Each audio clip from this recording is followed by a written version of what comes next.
I want to thank Pradhan Mantri from my heart. সংসদে ভুলভাল ইংরেজি পড়ে ভাইরাল নারী এমপি। জাতীয় সংসদের বাজেট অধিবেশনে হঠাৎ করে আলোচনার তুঙ্গে চলে এলেন একাদশ জাতীয় সংসদের নারী সুরক্ষিত আসনের এমপি জেবা আমিন খান। ঝালকাঠির 2 আসনের রাজনীতি থেকে উঠে আসা এই এমপির এক অভিনব ইংরেজি ভাষণ এবং তার উপর স্পিকারের এক মন্তব্য নিয়ে এখন নেট দুনিয়ার ট্রোলের বন্যা বইছে। চলুন এক নজরে দেখে নেওয়া যাক ঠিক কি পড়েছিলেন তিনি।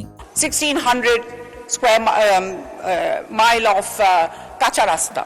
The rastas are a very, very bad situation. বক্তব্য শুরু করতেই অক্সফোর্ড আর কেমব্রিজের ডিকশনারিগুলো যেন এক ধাক্কায় কাঁপুনি দিয়ে উঠল। আমরা এতদিন বোকার মতন কাঁচা রাস্তার ইংরেজি খুঁজতাম, কিন্তু মাননীয় এমপি এক নিমিষেই আবিষ্কার করে ফেললেন নতুন আন্তর্জাতিক শব্দ কাঁচা রাস্তা। আর শুধু তাই নয়, রাস্তার গ্লোবাল নাম দিয়ে দিলেন দ্য রাস্টার্স। ব্যাকরণবিদেরা যখন মাথায় হাত দিচ্ছেন তখন আপা বেশ কনফিডেন্সের সাথে দেশের দুর্নীতির এক নতুন নামকরণ করে বসলেন। This is due to the durnitis that we have seen in from the previous regime. জি হ্যাঁ, দুর্নীতি নয়, শব্দটা হলো ডুনাটিস্ট, মানে দুর্নীতিশ।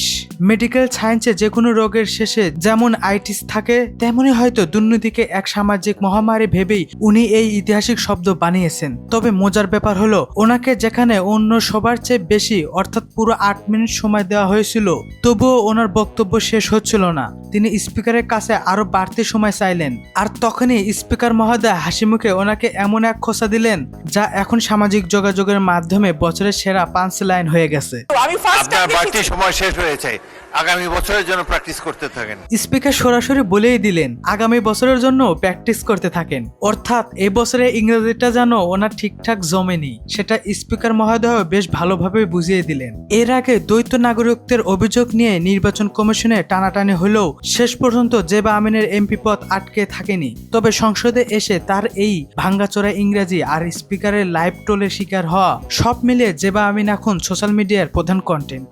ভিডিওর শেষ কথা একটাই, ইংরেজি যদি নাই আসে তবে জোর করে বলতে গিয়ে এমন দুর্নীতিশ রোগের আক্রান্ত হওয়ার কি দরকার। বাংলা আমাদের মাতৃভাষা, সংসদে বাংলায় বুক ফুলিয়ে কথা বলাই তো সবচেয়ে সুন্দর।